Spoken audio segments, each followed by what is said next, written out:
Marcus Chen sat at his desk in the basement of Sterling Tech Corporation. The fluorescent lights above him buzzed like angry bees. His small desk was tucked away in the corner, near the old server machines that hummed all day and all night. He had worked there for 3 years, entering data into computer systems. Nobody really talked to him much. Nobody really knew him at all. It was a Tuesday afternoon when the email arrived.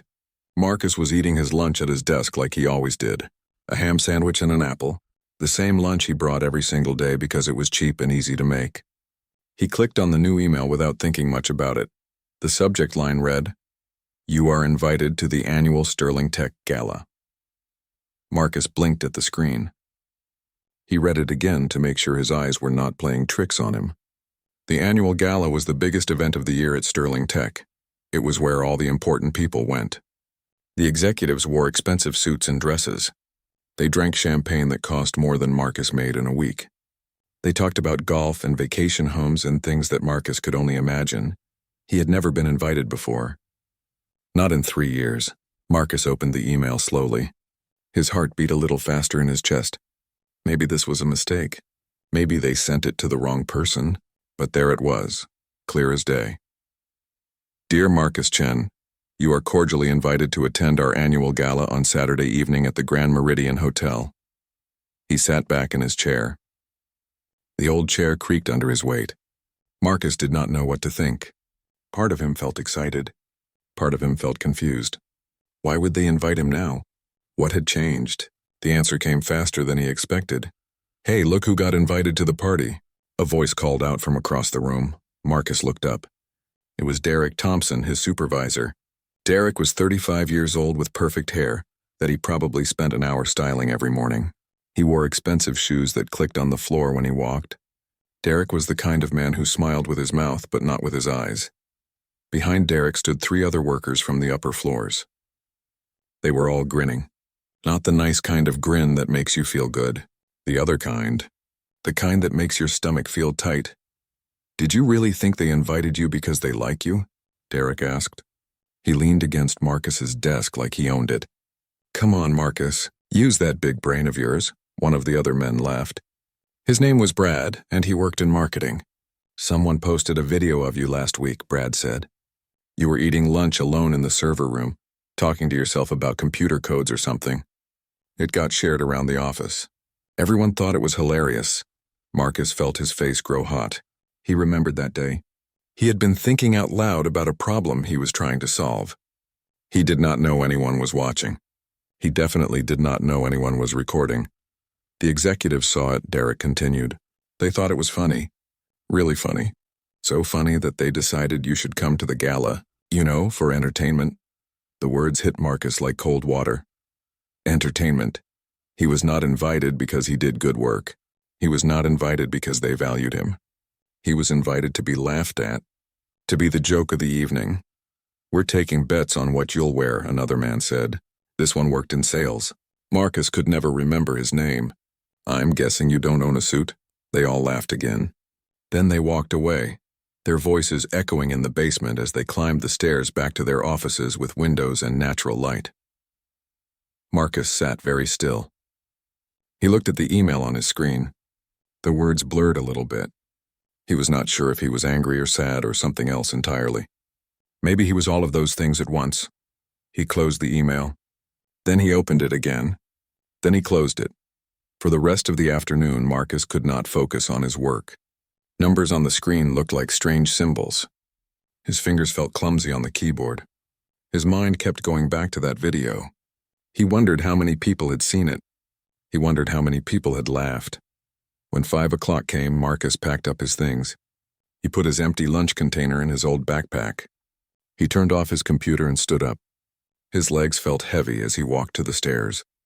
The building was mostly empty by the time he left. Marcus liked it that way. Fewer people to avoid, fewer chances to feel invisible while standing right in front of someone. He took the bus home like he always did. The bus was crowded with tired people going home from work. Marcus stood near the back holding onto a pole, watching the city pass by through dirty windows.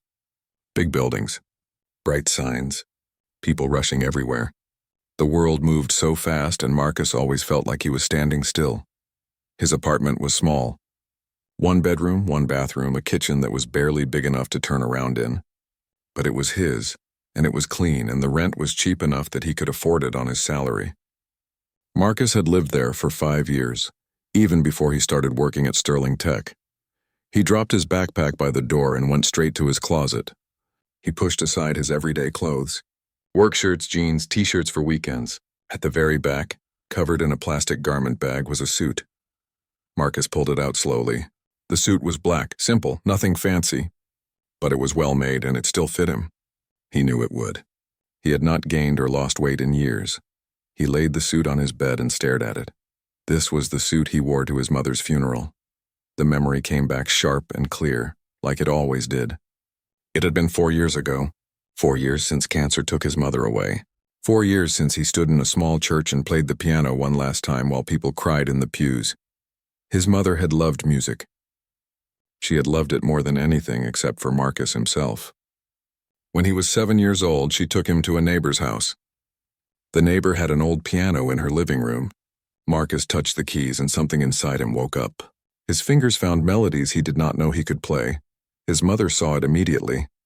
She saw the gift he had, and even though they were poor, even though she worked 2 jobs just to keep food on the table, she found a way to pay for piano lessons.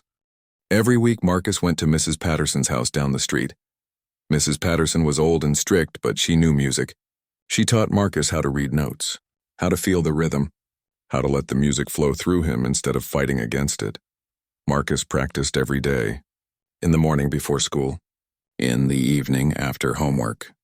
His mother would sit in her worn armchair and close her eyes and listen. Sometimes she would cry, but they were good tears. Proud tears. By the time Marcus was 17, he was good. Really good. Good enough that Mrs. Patterson made some phone calls. Good enough that people from Juilliard came to hear him play. Good enough that they offered him a full scholarship to one of the best music schools in the world. Marcus remembered the day the letter came. His mother screamed with joy. She danced around their tiny apartment. She called everyone she knew. Her son was going to Juilliard. Her son was going to be a concert pianist. Her son was going to have the life she never could. But 3 weeks before Marcus was supposed to leave for New York, his mother went to the doctor for a cough that would not go away. The doctor did tests, then more tests. Then he called them into his office and used words like stage 4 and aggressive and, "I'm sorry." The cancer was everywhere. In her lungs, in her liver, in her bones. The doctor said she had maybe 6 months, maybe less. Marcus did not think twice. He called Juilliard and told them he could not come. He got a job, then another job, then a third job. He worked every hour he could to pay for treatments, to pay for medicine, to pay for a home nurse when his mother got too weak to be alone. She lasted 8 months. 8 months of fighting, 8 months of pain, 8 months of Marcus holding her hand and telling her everything would be okay, even though they both knew it would not be. Near the end, when she could barely speak, she made Marcus promise something. She made him promise that he would play piano again someday, that he would not let his gift die with her, Marcus promised. But it was a lie. A kind lie, but a lie. After she died, Marcus could not touch a piano, could not even look at one.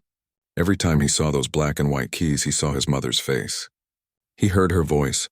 He felt the weight of everything he had given up, so he stopped. He got a regular job at Sterling Tech doing data entry. He moved into a cheap apartment. He lived a small, quiet life where nobody expected anything from him, where nobody knew about Juilliard or scholarships or the gift he used to have. Now standing in his apartment looking at the suit on his bed, Marcus thought about the gala. He thought about Derek and Brad and all the others who saw him as a joke. Part of him wanted to ignore the invitation, to stay home on Saturday night, to avoid the humiliation. But another part of him, a part he thought had died with his mother, felt something different. It felt anger. Real hot anger. These people did not know him. They did not know what he had sacrificed, what he had given up, who he really was. Marcus picked up the suit. He held it in his hands. The fabric felt smooth and cool. He would go to the gala. He would not hide. He would not give them the satisfaction of breaking him before the evening even started. He would walk into that ballroom with his head up. Whatever happened after that, he would face it. Marcus hung the suit back in the closet. Then he went to his small kitchen and made dinner. Rice and vegetables. Simple food that did not cost much. While he ate, he thought about Saturday night. He thought about what he would say if people mocked him. He thought about how he would keep his face calm and his voice steady. What he did not think about was the piano. He pushed that thought away every time it tried to surface. The piano was part of his past. A past he had buried. A past that needed to stay buried. The next few days at work were difficult. People kept looking at Marcus and whispering. He heard his name mentioned in conversations that stopped when he got too close. Someone printed out a picture of him from the video and taped it to the bathroom mirror with the words "Party Guest of Honor" written underneath. Marcus took it down and threw it away. Then he went back to his desk and did his work. Numbers and codes and data entry. The same thing he did every day. The same thing that kept him busy enough not to think too much. Derek stopped by his desk twice. Once to ask if Marcus had rented a tuxedo yet. Once to remind him that the gala started at 7 o'clock sharp and that being late would be really embarrassing for everyone. Marcus said nothing both times. He just nodded and went back to his work. Words felt dangerous right now. Anything he said could be used against him later. So silence seemed safer. On Friday afternoon, Marcus left work early. He told his supervisor he had a dentist appointment. It was not true, but nobody questioned it. Nobody cared enough to question it. He went to a small shop downtown that did dry cleaning. The woman behind the counter was old and kind. She took his suit and promised it would be ready by Saturday morning. She did not ask why he needed it cleaned. She just smiled and said it would look very nice. Marcus thanked her and left. Then he walked for a while, through the city streets, past shops and restaurants and people living their lives. He bought a new white shirt from a discount store. Nothing fancy, just clean and simple. He bought a plain black tie. Together everything cost him $40. It was money he did not really have to spare, but he spent it anyway. Saturday morning came too fast. Marcus woke up early, even though he did not need to. His stomach felt tight. He made coffee but could only drink half of it. He showered and shaved carefully. He picked up his suit from the dry cleaner. The old woman had done a good job. The suit looked almost new. Back at his apartment, Marcus got dressed slowly. The shirt first, buttoning it all the way up. Then the pants. Then the jacket.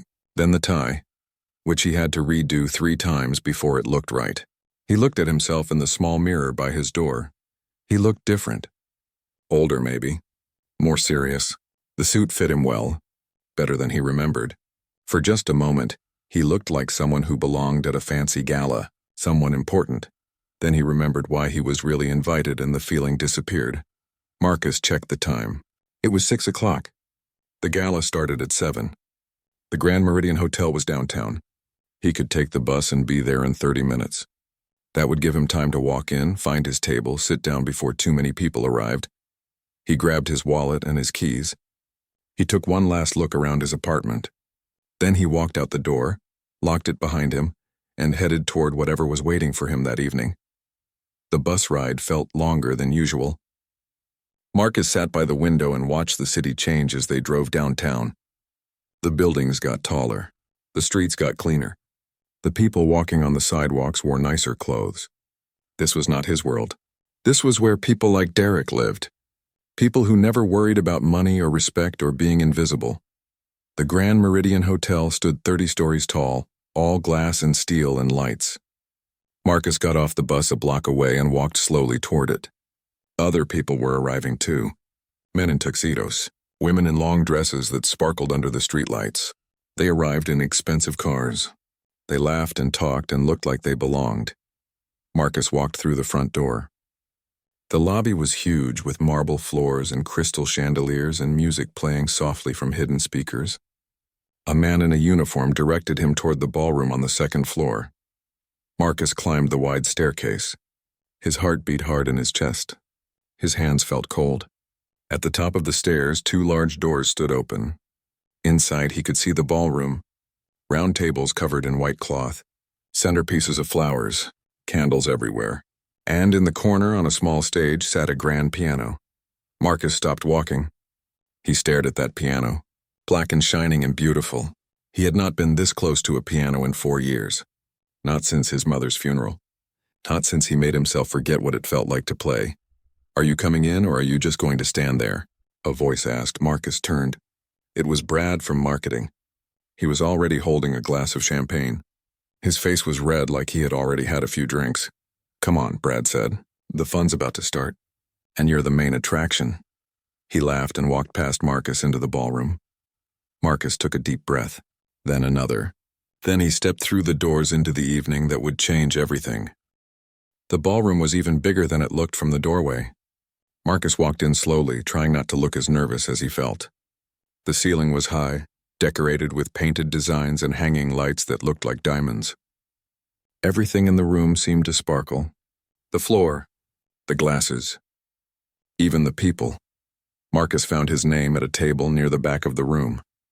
Not at the head table where the executives sat, not even in the middle. At the back where the light was dimmer and the noise from the kitchen was louder. He was at a table with people he did not know. People who looked at him when he sat down and then looked away quickly, like they were not sure what to say. "Hi," Marcus said quietly. A woman across from him nodded. She had gray hair and kind eyes. "Hello, dear. I'm Margaret. I work in accounting." Her voice was soft, almost apologetic. "I'm Marcus. I do data entry." Margaret smiled a small smile. "I know who you are." "Everyone knows who you are tonight." Marcus felt his face grow warm. So the video had spread even further than he thought. Even the people in accounting knew about it. Even Margaret, who looked like somebody's grandmother, had probably watched him talking to himself in the server room. Before he could respond, more people began filling the ballroom. They came in groups, laughing and talking loud. The executives arrived last. They walked in like they owned the place, which Marcus supposed they did. The CEO was a woman named Elizabeth Hartwell. She was probably in her 60s with white hair cut short and sharp. She wore a dark blue dress that looked expensive. Her face was serious, not friendly, but not mean either. Just business. Everyone stood when she entered. Marcus stood too, a beat late. Elizabeth walked to the head table and sat down. Then everyone else sat down. Waiters appeared from nowhere, carrying trays of champagne glasses. Marcus took one when it was offered. He did not usually drink, but tonight felt like a night when he needed something to hold on to. The first hour passed slowly. People talked and drank. Waiters brought out salads, then soup, then the main course, which was some kind of chicken with sauce that Marcus could not identify. It tasted good, but his stomach was so tight that he could barely eat. He pushed food around on his plate and tried to be invisible. But being invisible was not in the plan for tonight. Derek appeared at his table halfway through dinner. He was drunk. Not falling down drunk, but drunk enough that his words came out too loud and his laugh came out too often. "Marcus," Derek said, putting his hand on Marcus's shoulder. "Having a good time? Enjoying the fancy food?" Marcus set down his fork. "It's fine. Thank you." "Fine? Just fine?" Derek laughed. "Come on, man. This is probably the nicest meal you've had in years. You should be grateful." People at nearby tables were starting to look over. Margaret, the woman from accounting, frowned but said nothing. Marcus could feel eyes on him. Lots of eyes. "I am grateful," Marcus said quietly. "Good. That's good." Derek swayed a little bit. "You know what, Marcus? You're a good sport. Most people would have stayed home if they knew they were invited as a joke. But not you. You showed up. You got dressed up in your little suit. You're sitting here eating your chicken like you belong. I respect that. I really do." Brad appeared next to Derek, holding 2 glasses of champagne. "Are you talking about the video?"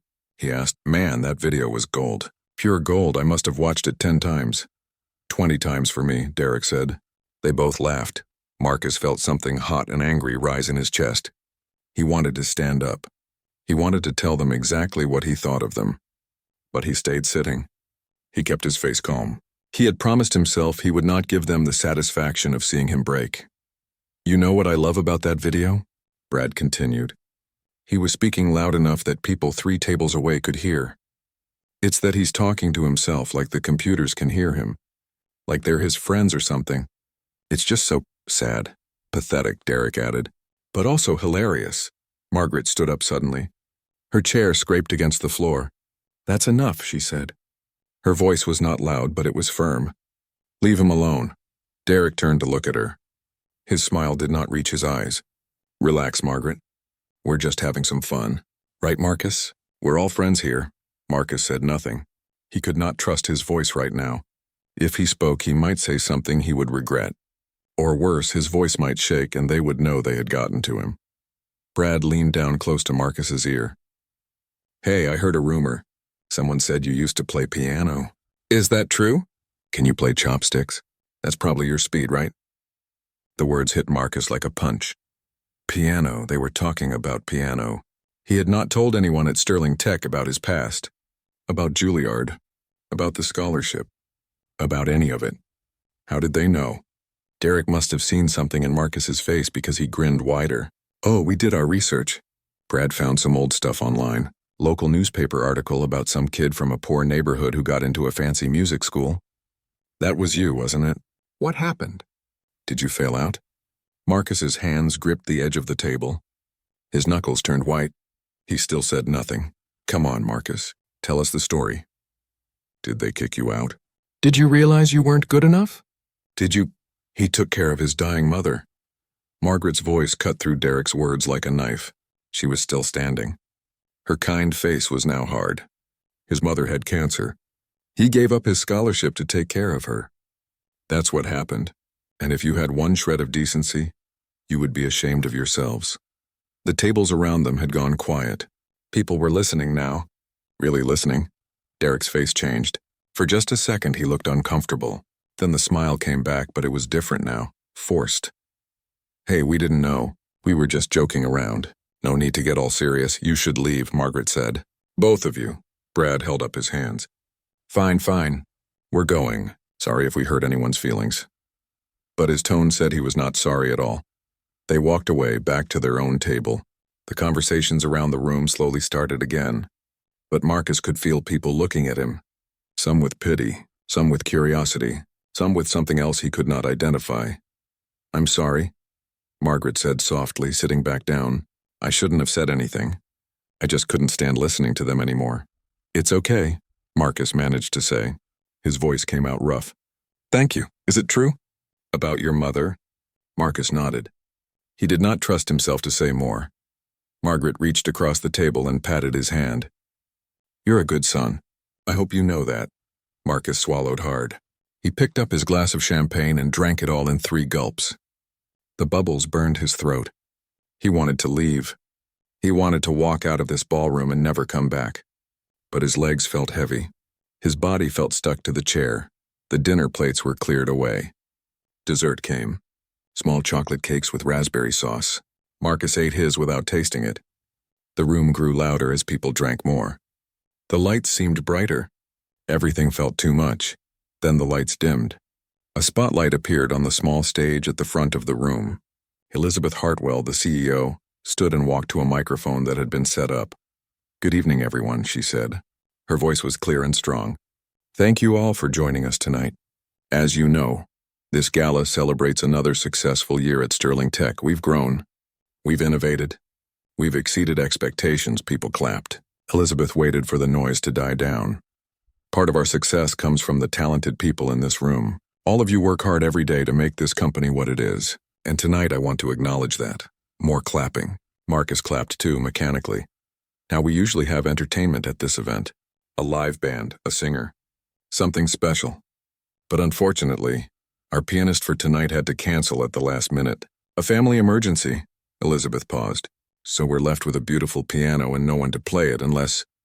She looked out at the crowd. Marcus felt a strange prickle on the back of his neck. I heard through the grapevine that we have someone here tonight who plays piano, someone who actually studied music seriously. Her eyes scanned the room. Marcus Chen?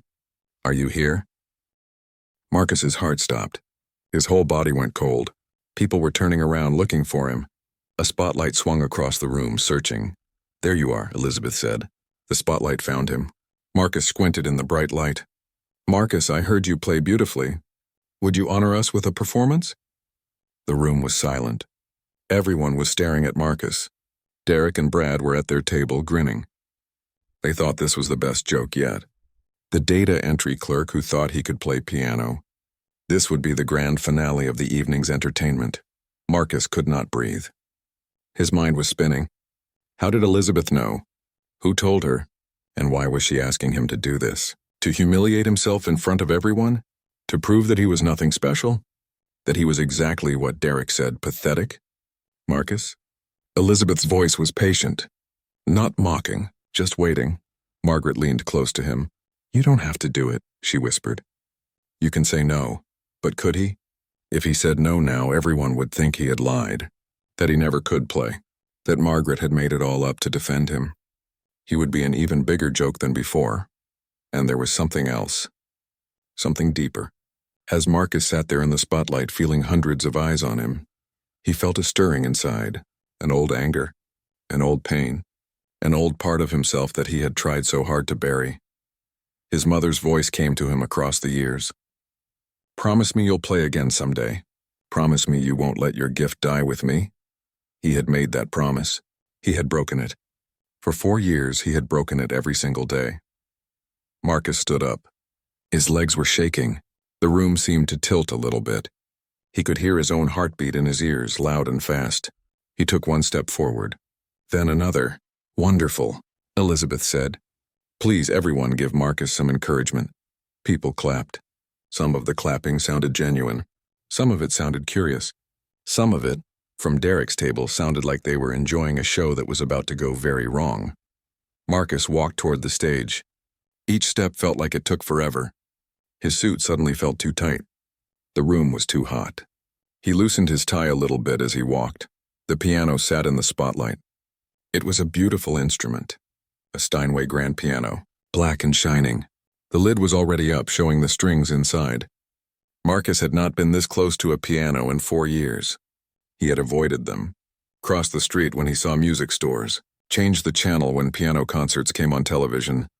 Now he had to touch one. Had to sit down. Had to put his fingers on the keys. He reached the stage. Climbed the 3 steps. His shoes made soft sounds on the wood floor. The piano bench was exactly the right height. He sat down slowly. The bench was hard and smooth. He could feel 300 people watching him. Waiting. Marcus looked at the keys. Black and white. 88 of them. He knew every single one. He had memorized them when he was 8 years old. He could play them in his sleep, but that was then. Before his mother died. Before he gave up everything. Before he buried that part of himself so deep he thought it could never come back. His hands were shaking. He put them in his lap, tried to steady them. He could feel sweat on his forehead. The spotlight was so hot. Or maybe he was just terrified. From somewhere in the room, he heard Derek laugh. Not loud, but loud enough. He heard Brad say something and then more laughter from their table. Marcus closed his eyes. He took a deep breath. Then another. He thought about walking off the stage. About admitting he could not do this. About accepting that some things were too broken to fix. But then another memory came. His mother in her hospital bed, 2 days before she died. Her hand in his. Her voice weak but determined. Music is a gift, Marcus. Don't waste it because of me. Don't let me be the reason you stop. Promise me. Please promise me, he had promised.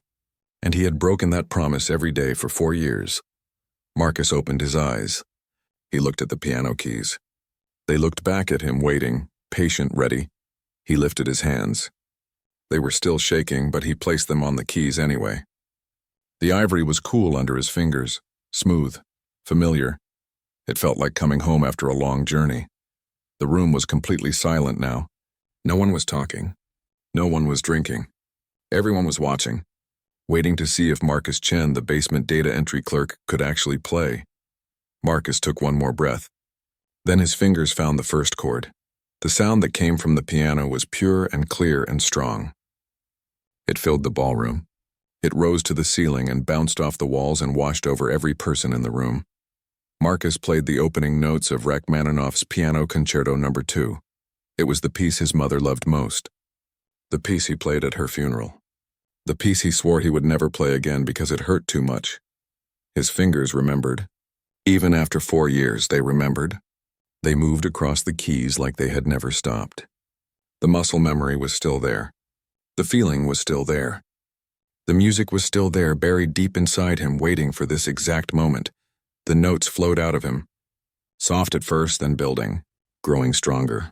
more confident. His hands stopped shaking. His fear melted away. He forgot about Derek. He forgot about Brad. He forgot about the video and the jokes and being invited as entertainment. There was only the piano, only the music, only the memory of his mother sitting in her worn armchair with her eyes closed and tears of joy running down her face. Marcus's own tears started to fall. He could not stop them, did not want to stop them. They fell onto the keys as he played. The music grew more powerful, more emotional. Years of grief and anger and loss poured through his fingers into the piano. Every sacrifice, every missed opportunity. Every night he worked 3 jobs instead of studying music. Every choice he made for love instead of for himself. It all came out in the music. The ballroom was completely silent except for the piano. 300 people sat frozen, listening. Some had tears in their eyes. Some had their hands over their mouths. Elizabeth Hartwell sat at the head table with a strange expression on her face. Not pity, not surprise. Something else. Something like recognition. At Derek's table, the grinning had stopped. Derek sat with his champagne glass forgotten in his hand, staring at the stage. Brad looked down at the table, his face red. They were not laughing anymore. Margaret, at the back table where Marcus had been sitting, had tears streaming down her face. She held a napkin to her mouth and cried quietly. Marcus did not see any of this. His eyes were closed. He was somewhere else. Somewhere 4 years ago. Somewhere his mother was still alive, still listening, still proud of her son who had such a beautiful gift. The music built to its climax.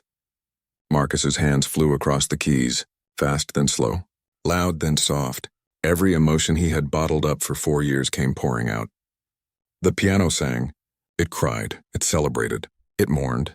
Then slowly the music began to wind down. The notes became softer, gentler, like a storm finally passing, like the sun coming out after rain. Marcus played the final chord and let it ring out across the silent ballroom. Then he lifted his hands from the keys. For 5 seconds, nothing happened. No sound, no movement. The silence was so complete that Marcus could hear his own breathing. He opened his eyes and looked at his hands. They were steady now. The shaking was gone. Then the applause started. It began with 1 person, then 2, then 10, then everyone. People rose to their feet. The sound was like thunder, loud and overwhelming and wonderful. Marcus turned around slowly. He saw 300 people standing, clapping. Some were crying. Some were smiling. Some looked shocked, like they could not believe what they had just heard. At the head table, Elizabeth Hartwell was standing too. She was clapping slowly, deliberately. Her face still had that strange expression, that look of recognition, like she understood something important. Marcus stood up from the piano bench. His legs felt weak. His heart was pounding. But something else was different too. Something inside him that had been locked away for 4 years had finally opened. It hurt. It felt raw and painful and scary, but it also felt right. He walked off the stage. The applause continued. People reached out to touch his shoulder as he passed, to shake his hand, to say amazing and beautiful and incredible. Marcus heard the words, but they felt far away. He was still partly in that other place. That place where his mother was still alive and everything made sense. He made it back to his table. Margaret grabbed his hand and squeezed it hard. That was the most beautiful thing I've ever heard, she said through her tears. Marcus sat down. His whole body was shaking now. Adrenaline, relief, grief, everything at once. He put his hands on the table to steady himself. The applause finally died down. People returned to their seats. Conversations started again, but they were different now. Excited, amazed. Everyone was talking about what they had just witnessed. Marcus picked up his water glass and drank it all. His throat was dry. His eyes were sore from crying, but he felt lighter somehow. Like something heavy he had been carrying for years had finally been set down. Elizabeth Hartwell was standing again. She walked across the ballroom. Not to the microphone, not to the stage. She walked directly toward Marcus's table at the back of the room. People stopped talking as she passed. Derek's table went completely silent. Brad stared at his plate like it was the most interesting thing in the world. Elizabeth stopped next to Marcus. He stood up quickly, almost knocking over his chair. Marcus barely slept on Saturday night. He lay in his small bed, staring at the ceiling. replaying the evening over and over in his mind. The way his fingers felt on the piano keys, the silence of the room as he played, the tears on his face, the applause. Elizabeth Hartwell's voice saying Monday morning. 8 a.m., what did she want? Was he in trouble? Had he somehow broken a rule by playing? Or was it something else? He finally fell asleep around 4 in the morning and woke up 2 hours later with his heart pounding. Sunday passed in a blur. Marcus tried to read a book but could not focus on the words. He tried to watch television, but the shows made no sense. He made food but forgot to eat it. All he could think about was Monday morning. When Monday finally came, Marcus woke up before his alarm. He showered and dressed in his regular work clothes. A simple shirt and pants. Nothing fancy. He caught the early bus downtown so he would not be late. Sterling Tech was quiet at 7:30 in the morning. Most people did not arrive until 8 or later. Marcus took the elevator to the executive floor. He had only been up here once before on his first day of work 3 years ago. The carpet was thicker here. The walls had real artwork instead of corporate posters. Everything felt expensive and important. He found Elizabeth Hartwell's office at the end of a long hallway. The door was made of dark wood with a small nameplate. Elizabeth Hartwell, Chief Executive Officer. Marcus stood outside for a moment trying to calm his breathing. Then he knocked. Come in, a voice called. Marcus opened the door. The office was large with floor-to-ceiling windows that looked out over the city. Elizabeth sat behind a big desk made of the same dark wood as the door. She was reading something on her computer. She looked up when Marcus entered. Mr. Chen, right on time. Please sit down. Marcus sat in one of the chairs facing her desk. The chair was leather and comfortable, but he could not relax. His back was straight. His hands were folded in his lap. Elizabeth studied him for a moment. Then she turned her computer screen so he could see it. It showed an article from a local newspaper. The headline read, Local Student Accepted to Juilliard School of Music. Below the headline was a photo. A 17-year-old Marcus standing next to his mother. Both of them were smiling. His mother's hand was on his shoulder.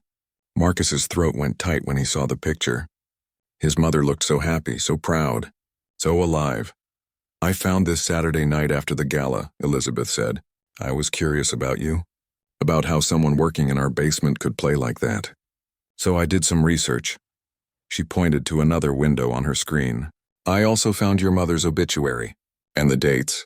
You were supposed to start at Juilliard in September. She died in August. You never went. Marcus said nothing.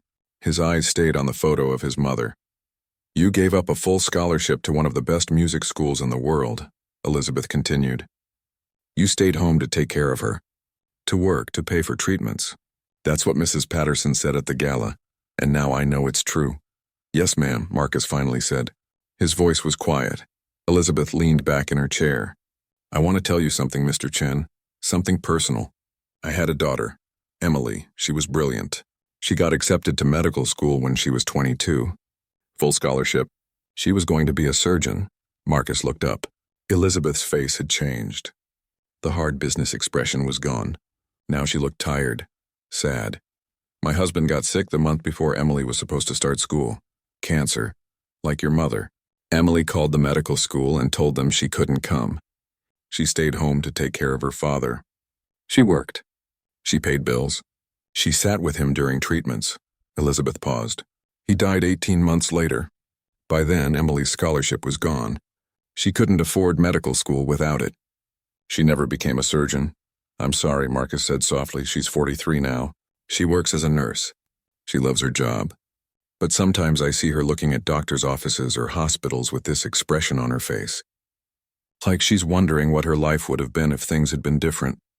Elizabeth looked directly at Marcus. Do you know that expression? That look of wondering? Marcus nodded. He knew it well. He saw it in his own mirror sometimes. When I heard you play on Saturday night, I saw something in you. Pain, yes. Grief, absolutely. But also talent. Real extraordinary talent.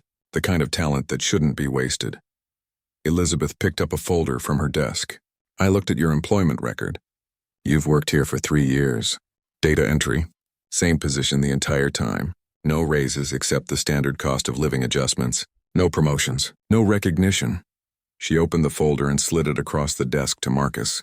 He picked it up and looked inside. There were papers, forms, numbers. That's an offer for a new position, Elizabeth said. Department manager for the data analytics team. It comes with a real office, a window, a salary that's 3 times what you make now. Health insurance. Retirement benefits. Everything you should have had years ago. Marcus stared at the papers. 3 times his salary. That was more money than he had ever imagined making. That was money that could change his life, pay off debts, move to a better apartment, maybe even save some. But, Elizabeth continued, that's not the only offer I'm making you. Marcus looked up from the papers. I spoke with someone on Sunday, a friend of mine. His name is David Morrison. He runs a music conservatory here in the city. Not as prestigious as Juilliard, but excellent. Very good teachers. David heard the recording of your performance. Recording? Marcus asked. I had someone record it. I hope you don't mind. I wanted to remember it. Elizabeth smiled slightly. David was impressed. Very impressed. He said you have a rare gift. He wants to meet you. And if the meeting goes well, he's prepared to offer you a partial scholarship to study there. Marcus's heart was beating fast now. But I work. I need to work. I can't afford to be a full-time student. That's where my second offer comes in, Elizabeth said. If you choose to study music, Sterling Tech will hold a position for you. Not data entry.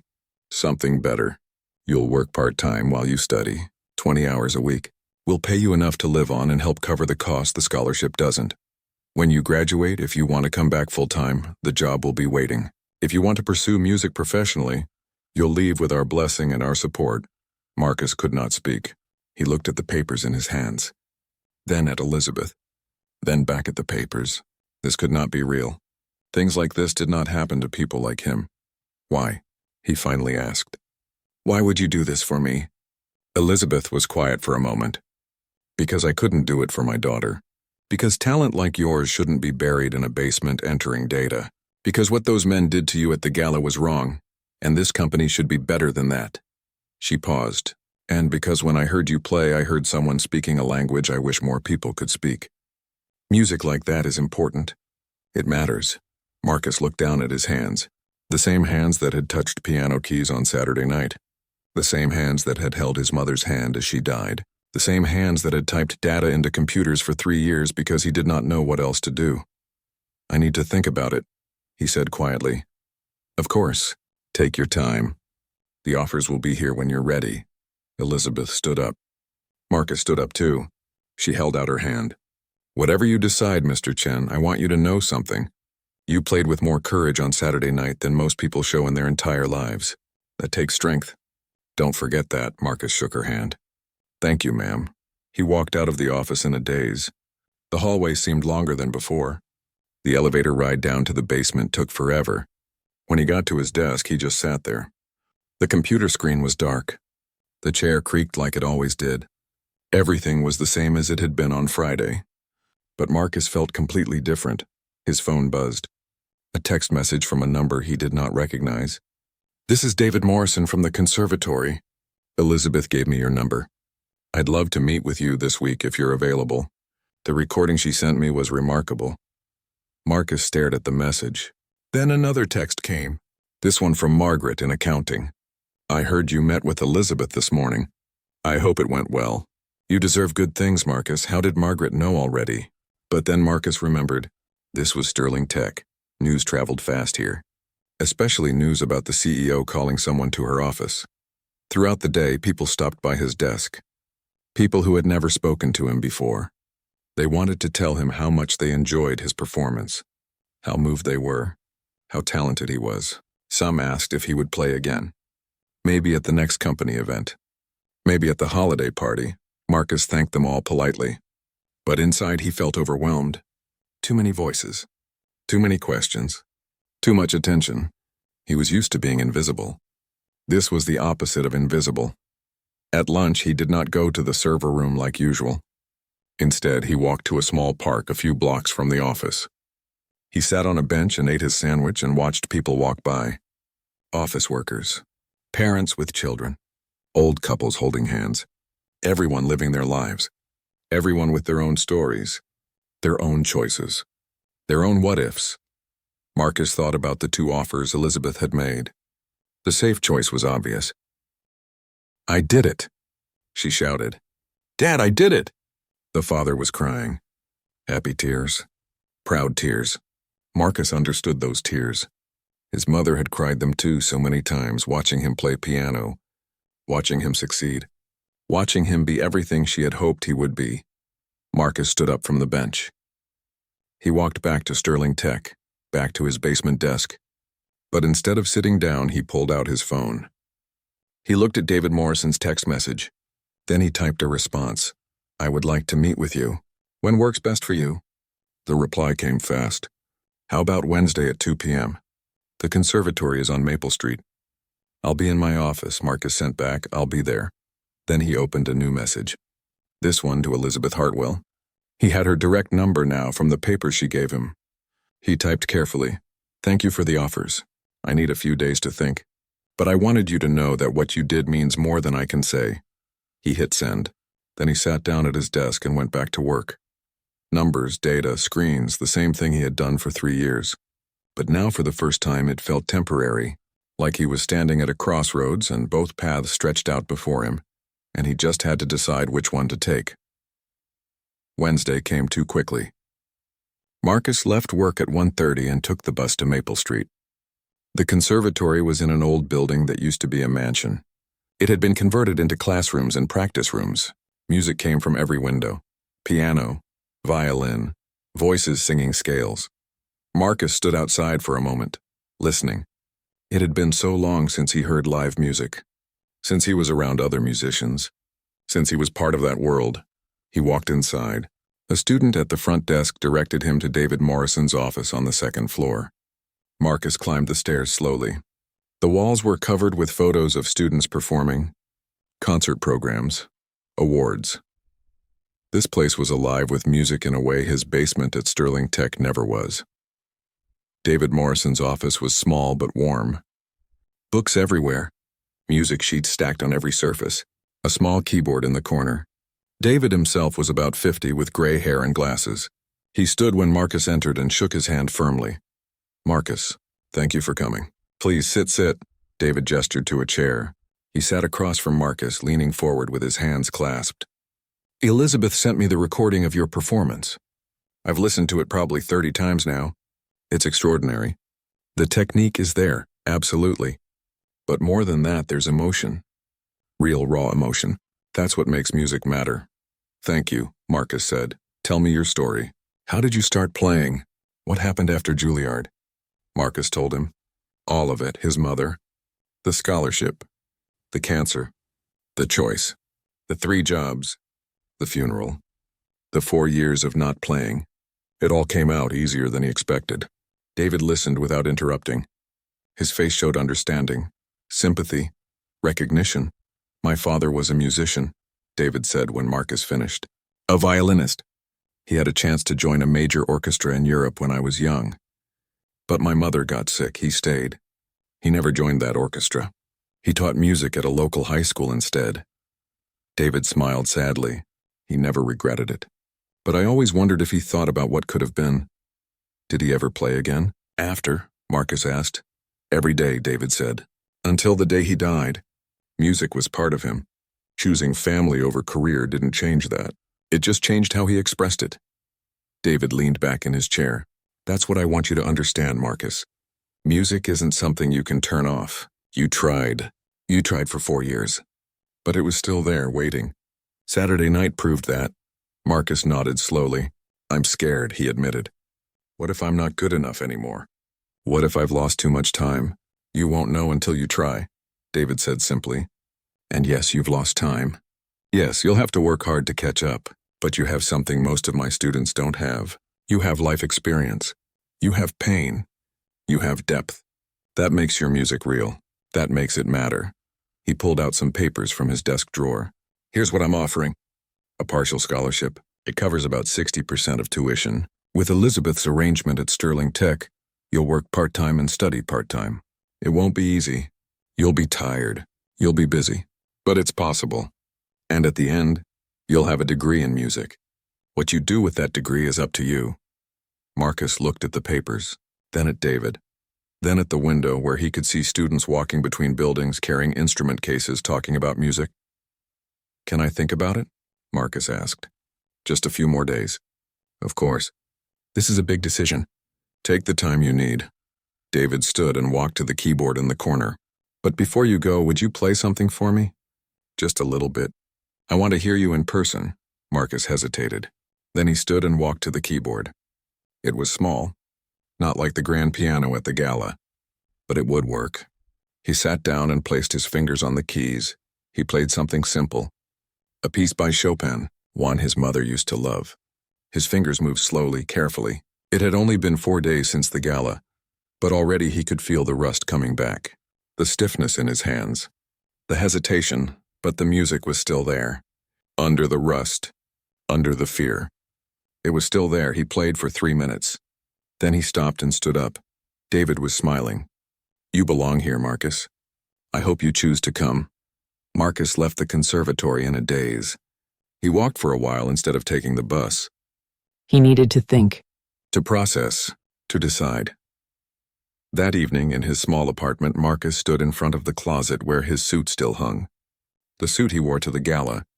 The suit he wore to his mother's funeral. He pulled it out and laid it on the bed. Then he opened the small box he kept in the back of his closet. Inside were photos. His mother. Himself as a child. The letter from Juilliard. Programs from recitals he performed when he was young. Everything from his old life. He sat on the bed and looked through them.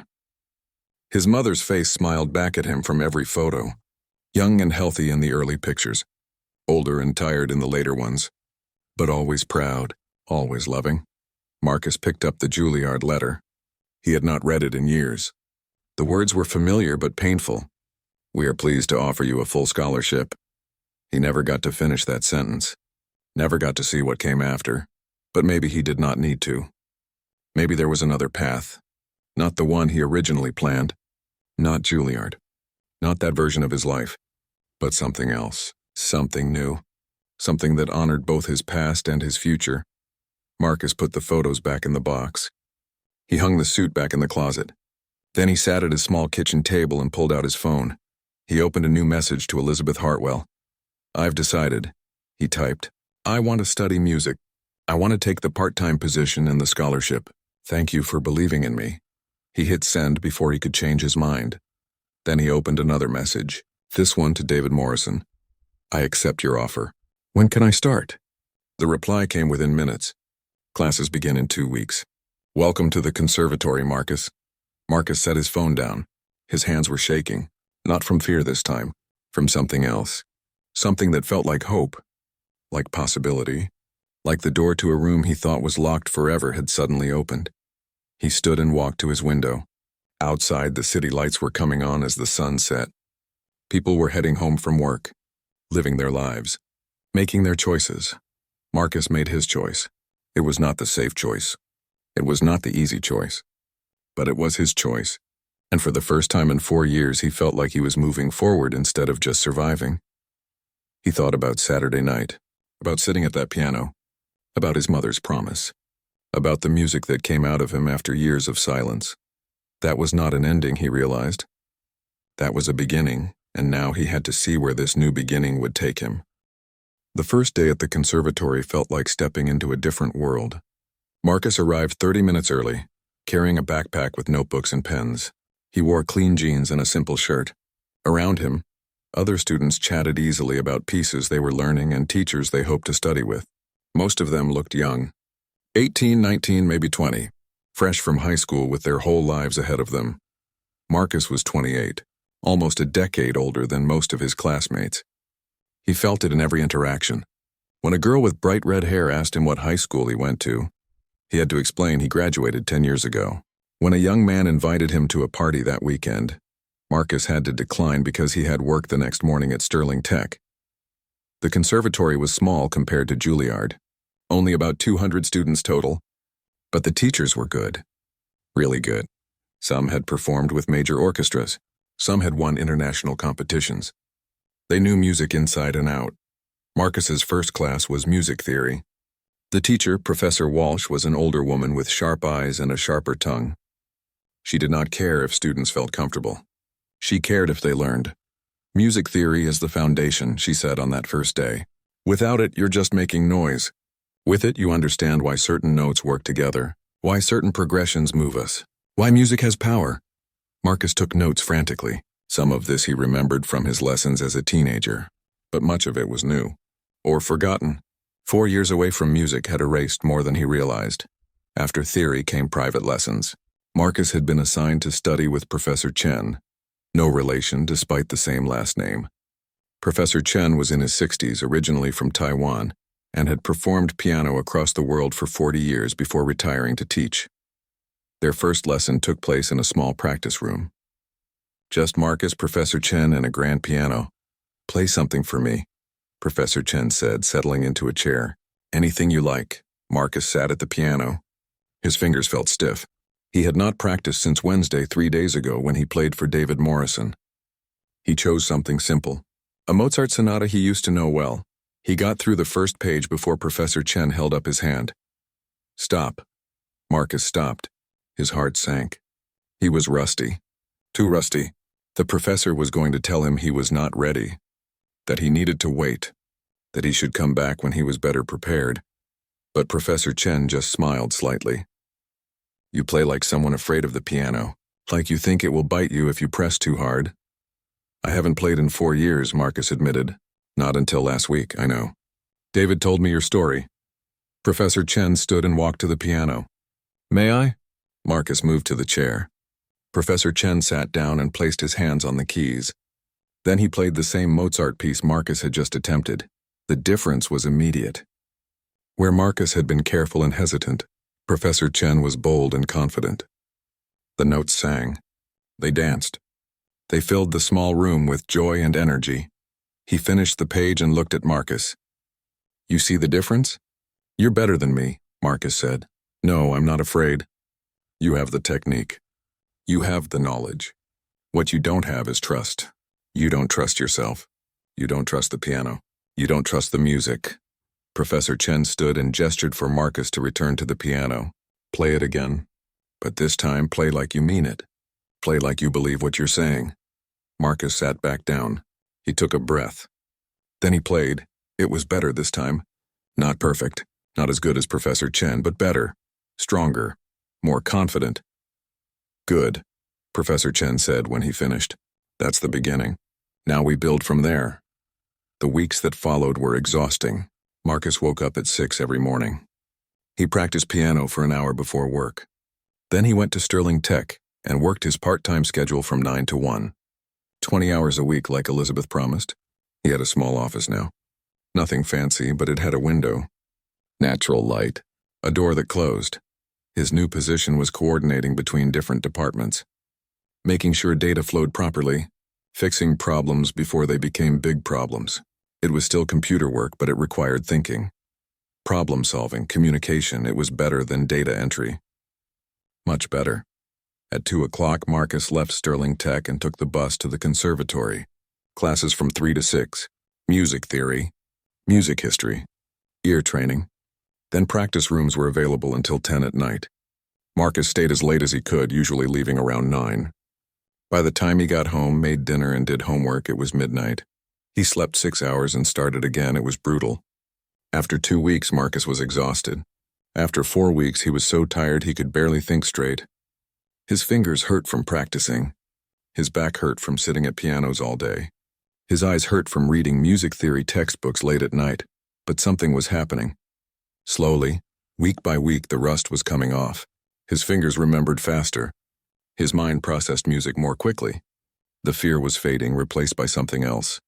Not confidence yet, but determination. Professor Chen pushed him hard. Every lesson he assigned more difficult pieces. Beethoven, Brahms, Liszt. Pieces that made Marcus's hands cramp and his brain ache. But Professor Chen never accepted excuses. You have lost time to make up for, he would say. If you want to be good, you work twice as hard as everyone else. If you want to be great, you work 3 times as hard. So Marcus worked 3 times as hard, 4 times, 5 times. While other students went to parties on weekends, Marcus practiced.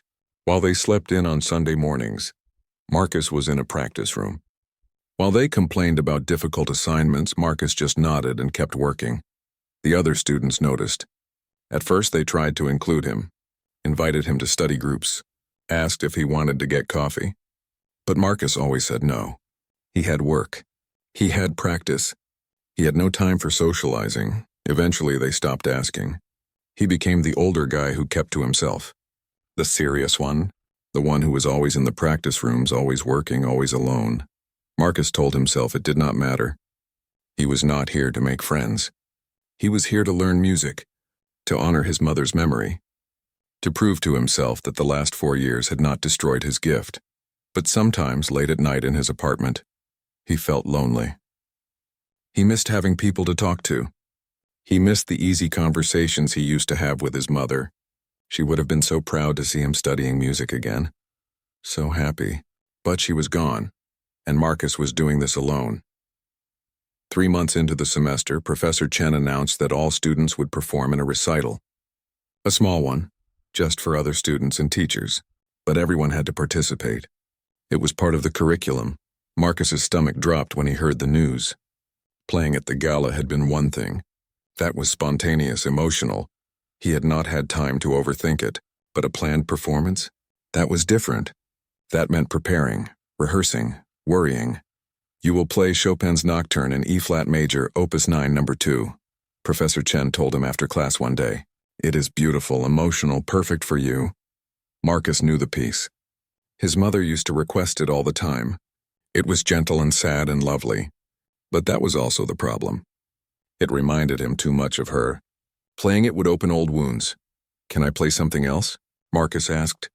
No, Professor Chen said simply. This piece will teach you something important. You need to learn it, so Marcus learned it. He practiced it every day, morning and evening, over and over until his fingers could play it in his sleep. But every time he played, he felt the grief rising in his chest. His mother's face, her smile, her voice saying how much she loved this piece.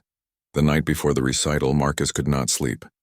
He lay in bed staring at the ceiling, imagining all the ways he could fail. He could forget the notes. His hands could freeze. He could break down crying in front of everyone. At 3 a.m, he gave up on sleep. He got dressed and walked to the conservatory. He knew the building was open all night. Students could practice whenever they wanted. He let himself in and went to his usual practice room. He sat at the piano and placed his hands on the keys. Then he played the Chopin Nocturne.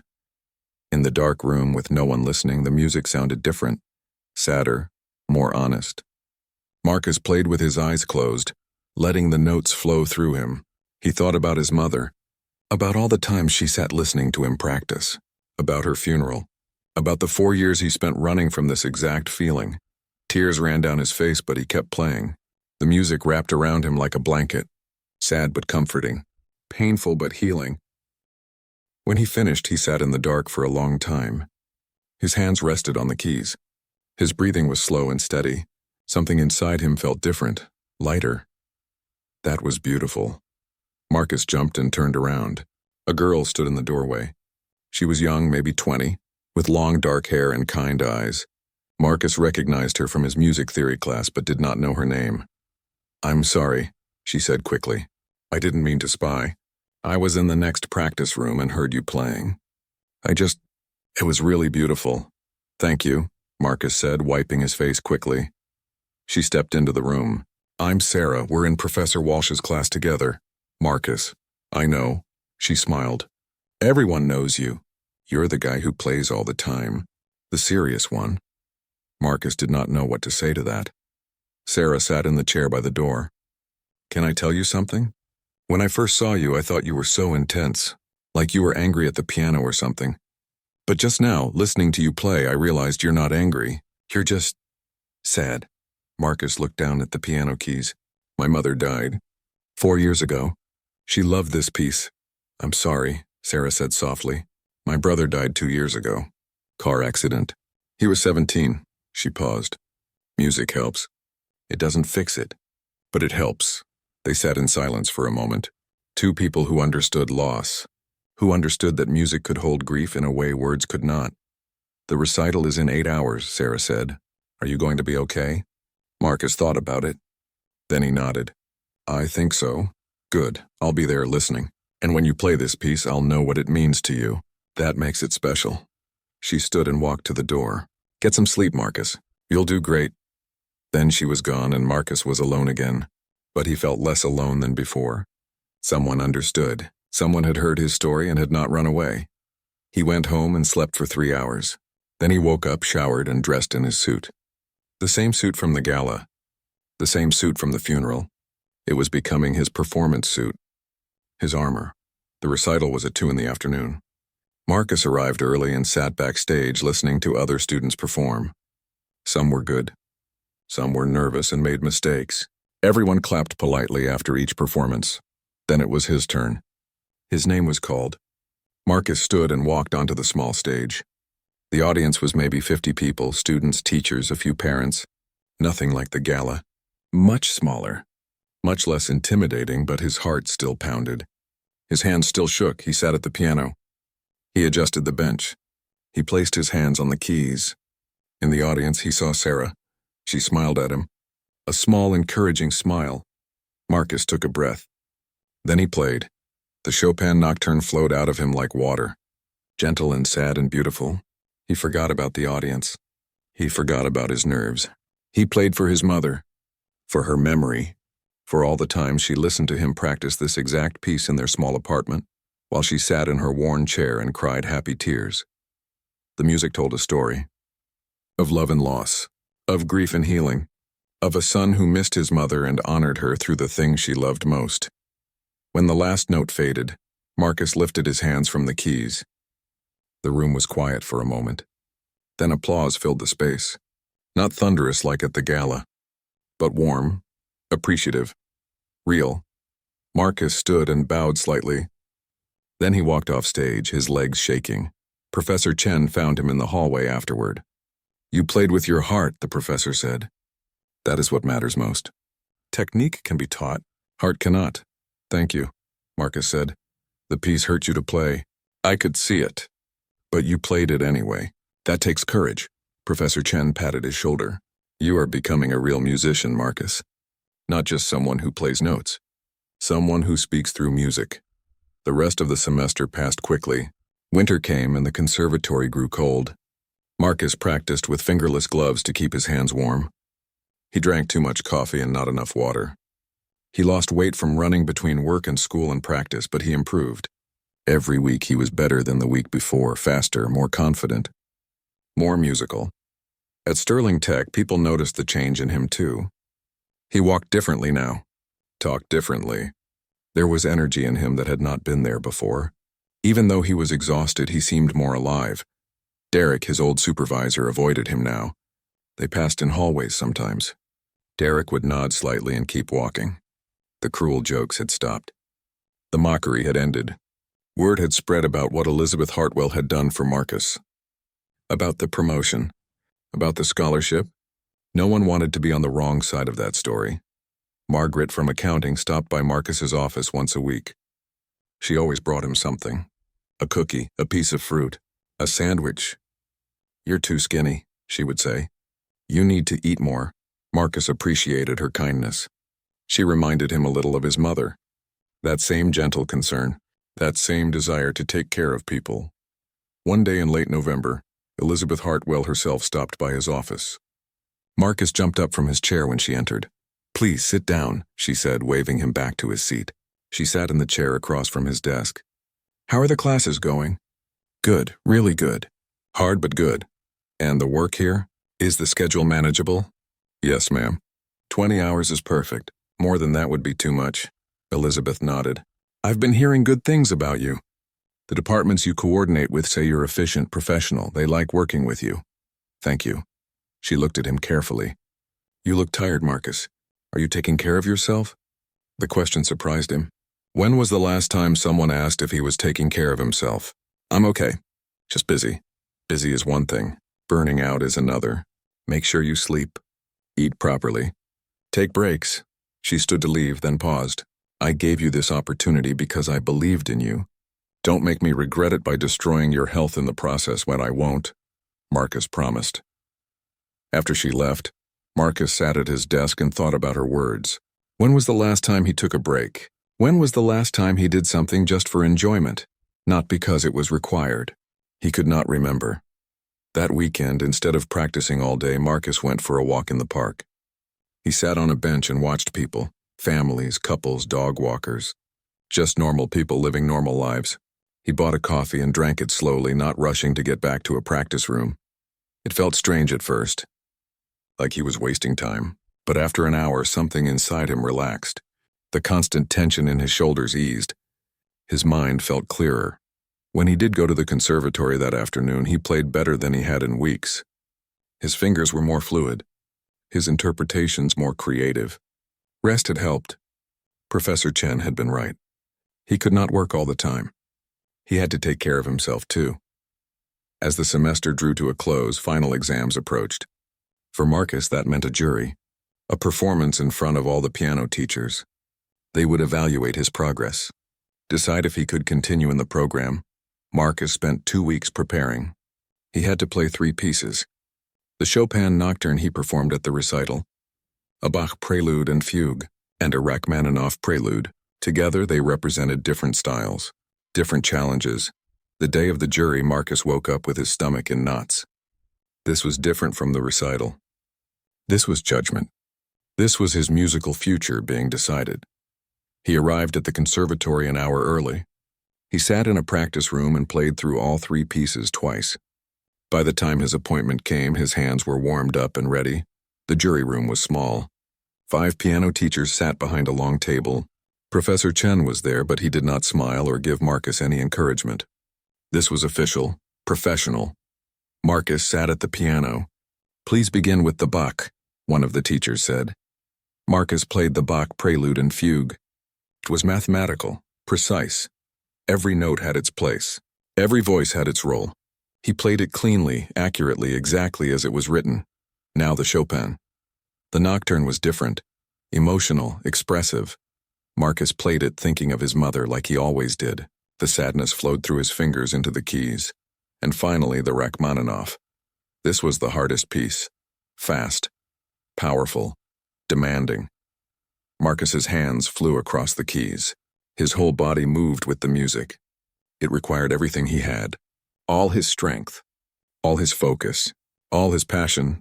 When he finished, he was breathing hard. His hands ached. Sweat dripped down his face. The teachers conferred quietly among themselves. Marcus sat at the piano waiting. His heart pounded in his chest. Finally, one of the teachers spoke. "Mr. Chen, we've reviewed your progress this semester. You came to us with significant gaps in your training. 4 years is a long time to be away from music." Marcus's heart sank. They were going to say he had not improved enough, that he needed more time, that he should wait another semester.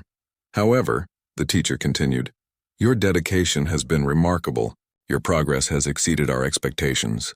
You've worked harder than any student I've seen in 20 years of teaching." Marcus's breath caught. "You're approved to continue in the program." "Well done, Mr. Chen." Relief washed over Marcus like a wave. He stood and bowed slightly. "Thank you. Thank you so much." Professor Chen smiled then, a small smile but genuine. "Keep working like this and you'll do more than just continue. You'll excel." Marcus left the jury room feeling lighter than he had in months. 3.5 years passed like water through Marcus's hands. Sometimes fast, sometimes slow, but always moving forward. He completed 8 semesters at the conservatory. 8 semesters of early mornings and late nights, of practice rooms and theory classes, of performances and juries, of slowly, steadily becoming the musician he was always meant to be. The work at Sterling Tech continued too. 20 hours a week like Elizabeth promised. Marcus had proven himself valuable. The departments loved working with him. He solved problems before they grew. He communicated clearly. He made the company run more smoothly, but music was his real life now. Everything else was just support. Just the structure that allowed him to pursue what truly mattered. In his second year, Professor Chen increased the difficulty of his assignments. Marcus learned pieces by Prokofiev, Scriabin, Debussy. Each composer had a different voice, a different way of speaking through music. Marcus had to learn all their languages. He also started performing more. Small concerts at the conservatory, student recitals, coffee shop shows.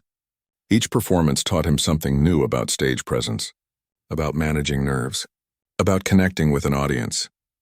Sarah, the girl who found him practicing late at night before his first recital, became his closest friend at the conservatory. She studied violin and had the same fierce dedication Marcus did. They practiced together sometimes, encouraged each other, celebrated each other's successes, and helped each other through failures. "You're different from when you started," Sarah told him one day in their third year. They were sitting in the student lounge drinking coffee between classes. "You used to look so serious all the time, so heavy. Now you smile sometimes." Marcus thought about that. She was right. The weight he carried had not disappeared. His mother was still gone. That grief would always be part of him. But he had learned to carry it differently. Music gave him a place to put the pain, to transform it into something beautiful instead of letting it crush him. In his fourth and final year, Marcus had to prepare his senior recital. A full hour-long concert. This was the culmination of everything he had learned, everything he had worked for. The final test before graduation. He met with Professor Chen to choose the program. They sat in the familiar practice room where Marcus had spent hundreds of hours over the past 4 years. "What do you want to say?" Professor Chen asked. "A recital is not just notes on a page. It's a statement." "What statement do you want to make?" Marcus thought carefully. What did he want to say? What was the story he wanted to tell through music? "I want to talk about transformation," he finally said. "About grief and hope. About losing something and finding yourself." Professor Chen nodded slowly. "Then we build a program around that theme. We start with loss, move through struggle, end with triumph." Together they crafted the program. It would begin with Samuel Barber's Adagio for strings, arranged for solo piano, one of the saddest pieces ever written. Perfect for representing grief. Then Beethoven's Piano Sonata No. 14, the Moonlight Sonata. The first movement was quiet and introspective. The third movement was explosive and powerful. It represented the internal struggle, the fight to move forward. And finally, they would end with Rachmaninoff's Piano Concerto No. 2, the same piece Marcus played at the company gala 4 years ago. But this time arranged for solo piano.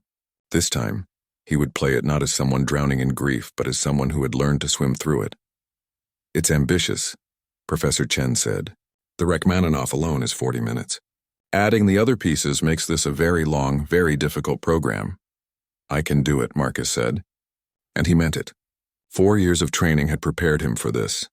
The next 6 months were the hardest of Marcus's life. He practiced 6 hours a day on top of work and classes. His hands developed new calluses. His back ached from sitting at pianos. But slowly the program came together. In March, Marcus made a decision. He talked to David Morrison, the conservatory director, and Elizabeth Hartwell. He had an idea for his senior recital. He wanted to make it a charity concert. All proceeds would go to a cancer research foundation in his mother's name. "I want to do something that would make her proud," Marcus explained to them. "She sacrificed everything for me. I want to honor that, and maybe help other families who are going through what we went through." David and Elizabeth both agreed immediately. They helped him organize it. Instead of performing in the small conservatory recital hall, they booked a real concert venue downtown. A beautiful theater with 500 seats. They advertised it in the local paper, on social media, through Sterling Tech's company networks. Tickets were $20 each. All money would go to cancer research. Word spread quickly. The story of Marcus Chen and his mother touched people. The data entry clerk who gave up his dreams to care for his dying mother, who stopped playing piano for 4 years, who came back to music and was now dedicating his graduation recital to her memory. Local news picked up the story. A reporter came to interview Marcus at the conservatory. She asked about his mother, about the scholarship he gave up, about the gala performance that changed everything, about Elizabeth Hartwell and Professor Chen and his journey back to music. Marcus told the story honestly.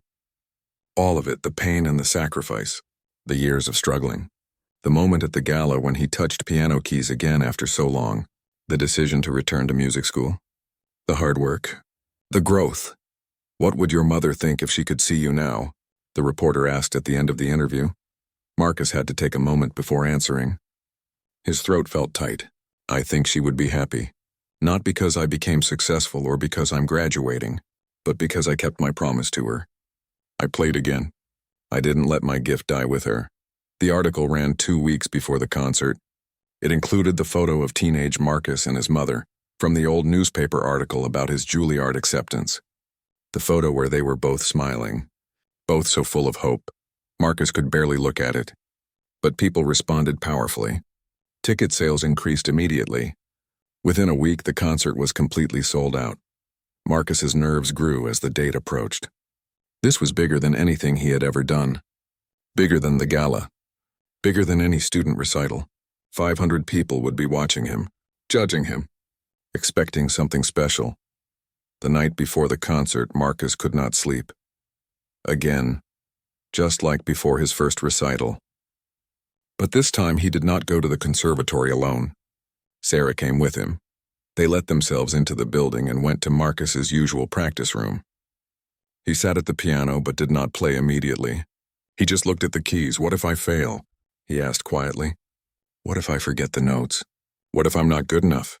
Sarah sat in the chair by the door, the same place she sat 4 years ago when she first heard him play the Chopin Nocturne. "Then you fail, and you get back up and try again. That's what you've been doing for 4 years. Failing and trying again. This is different. This is for my mother. It has to be perfect." "Your mother didn't love you because you were perfect," Sarah said gently. "She loved you because you were you, and she would be proud of you no matter what happens tomorrow." "You know that," Marcus nodded. Sarah was right. His mother never expected perfection. She just expected him to try, to work hard, to not give up. "Play something for me," Sarah said. "Not part of tomorrow's program. Something just for right now." Marcus thought for a moment. Then he played a simple folk song his mother used to sing to him when he was a child. A lullaby. Gentle and sweet. His fingers moved slowly across the keys, finding the melody. Sarah hummed along softly. When he finished, she smiled. "That was lovely. Go home, sleep. Tomorrow will take care of itself." Marcus slept 4 hours. It was enough. The morning of the concert, he woke up with strange clarity. The nerves were still there, but under them was something else. Calm, purpose, readiness. He ate breakfast slowly, showered, dressed in his suit. The suit that had been with him through his mother's funeral. Through the gala.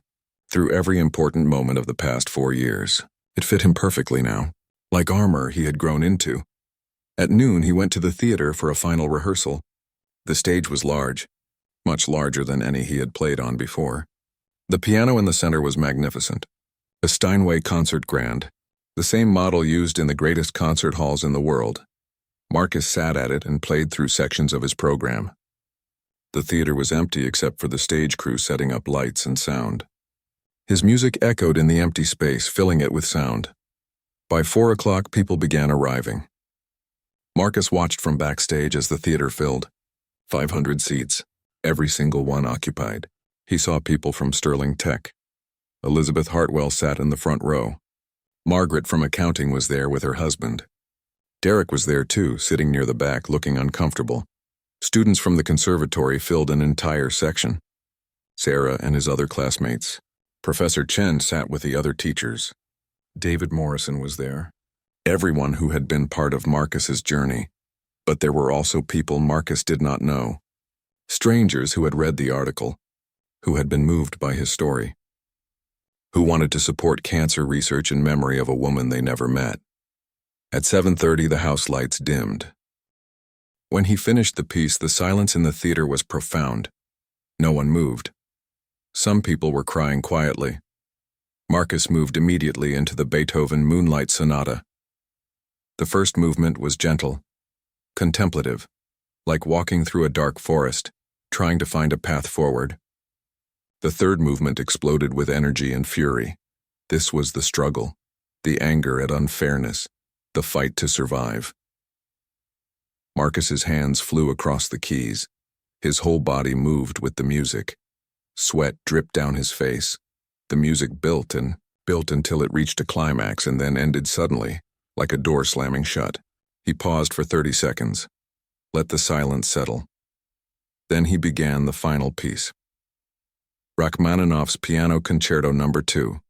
The piece his mother loved most. The piece he played at her funeral. The piece he played at the gala 4 years ago when he touched a piano for the first time in years. But this time was different. This time, Marcus was not drowning in grief. He was swimming through it. The music was still sad, but there was hope in it too. Beauty, strength, transformation. His fingers knew every note. He had played this piece hundreds of times over the past 4 years. But tonight it felt new, fresh, like he was discovering it for the first time. The music built slowly, carefully. Each phrase led to the next. Each section developed the themes. Marcus poured everything into it. 4 years of practice, 4 years of growth, 4 years of learning to live with loss. He thought about his mother. Not her death this time, but her life, her laughter, her strength, her sacrifices, the way she worked 2 jobs so he could have piano lessons, the way she sat in her chair and cried happy tears listening to him play, the way she made him promise to never give up on music. He had kept that promise. It took him 4 years, but he kept it. The music grew more powerful, more joyful. This was not just grief anymore. This was celebration. This was gratitude for having known such love, for having been given such a gift, for having a mother who believed in him so completely. The final section built to a climax. Marcus's hands moved across the entire keyboard. Low notes and high notes, thunder and lightning, everything he had, everything he was. The final chord rang out through the theater, strong and clear and triumphant. Marcus lifted his hands from the keys. He sat very still for a moment. His heart was pounding. His hands were shaking. His face was wet with tears. Then the applause started. It began as a rumble and grew into a roar. 500 people rose to their feet. The sound was overwhelming, deafening, beautiful. Marcus stood and bowed. The applause continued. He bowed again. People were not just clapping. They were cheering, shouting, some were crying. In the front row, Elizabeth Hartwell was on her feet, clapping with tears running down her face. Next to her, Margaret sobbed openly. Throughout the theater, people held tissues to their eyes. Professor Chen stood with the other teachers, clapping slowly and deliberately. The expression on his face was pride, pure pride. Sarah and the other conservatory students were cheering loudly, whistling and stamping their feet. Even Derek, sitting in the back, was standing and clapping. His face was serious, thoughtful, maybe even ashamed of the person he used to be. Marcus bowed one more time. Then he walked off stage. His legs felt weak. His whole body was trembling. Backstage, David Morrison grabbed him in a hug. "That was magnificent," David said. "Absolutely magnificent." Professor Chen appeared next. He put his hand on Marcus's shoulder. "Your mother would be so proud. I wish she could have seen this." "She did," Marcus said quietly. "I know she did." The theater slowly emptied. People left talking excitedly, moved, inspired, changed by what they had heard. Later that evening, after everyone else had gone home, Marcus returned to the empty theater alone. He walked onto the dark stage. The piano still sat in the center, silent now. He sat at the bench one more time and placed his hands on the keys. He did not play. He just sat there in the darkness, feeling the smooth ivory under his fingers. "I did it, Mom," he whispered. "I kept my promise." In the silence of the empty theater, Marcus felt something he had not felt in a long time. Peace, real, deep peace. The grief was still there. It would always be there. But it no longer controlled him. It was part of him, woven into his music, transformed into something beautiful. He stood and walked off stage. In the lobby, Elizabeth Hartwell was waiting for him. She had stayed behind after everyone else left. "I wanted to talk to you," she said. "About what comes next." "Next?" Marcus asked. "You graduate in 2 months. Have you thought about what you want to do? Continue at Sterling Tech full-time? Pursue music professionally, both?" Marcus had thought about it, a lot. "I think I want to teach, like Professor Chen." Like my old teacher, Mrs. Patterson, I want to help other people find music the way they helped me. Elizabeth nodded. David Morrison mentioned that the conservatory might have a teaching position opening up next year, an adjunct professor role. You could teach while continuing to perform. Build a career slowly. That sounds perfect, Marcus said. Sterling Tech will always have a place for you if you need it. But I think your real calling is music. Go toward that. Don't be afraid. She smiled. You've already proven you can handle difficult choices. This one should be easy. She was right. 4 years ago, choosing music over the safety of a full-time job would have terrified Marcus. But not anymore. He had learned he was stronger than he thought. Braver than he believed. Capable of more than he imagined. 2 months later, Marcus graduated from the conservatory. He wore the traditional cap and gown. He walked across the stage and received his diploma in music performance. Bachelor of Music. The degree he should have earned 8 years earlier. The degree his mother always dreamed he would get. His mother was not there to see it. But Marcus felt her presence anyway. In the music that filled the auditorium. In the pride of his professors. In his own heart, which was fuller than it had been in years. After graduation, true to Elizabeth's word, David Morrison offered Marcus a part-time teaching position. He would teach beginner piano students at the conservatory, just a few students to start. Enough to build experience. Marcus also continued working part-time at Sterling Tech, not because he needed to financially, but because he wanted to. The people there had been part of his journey. Elizabeth, Margaret, even Derek, who had apologized to Marcus privately after the charity concert. But most of Marcus's time was devoted to music. He taught his students. He practiced. He performed at local venues, coffee shops, small concert halls, libraries, anywhere people wanted to hear classical piano music. 6 months after graduation, Marcus organized another charity concert. This time he invited his students to perform too. The youngest was 7 years old. The oldest was 65. They all played pieces they had learned. Simple pieces. Beginning pieces. But they played them with heart. Marcus performed at the end of the concert. He played new pieces. Music by living composers. Music that spoke of hope and resilience and moving forward. The audience was smaller than his senior recital. Only about 100 people. But they listened just as intently.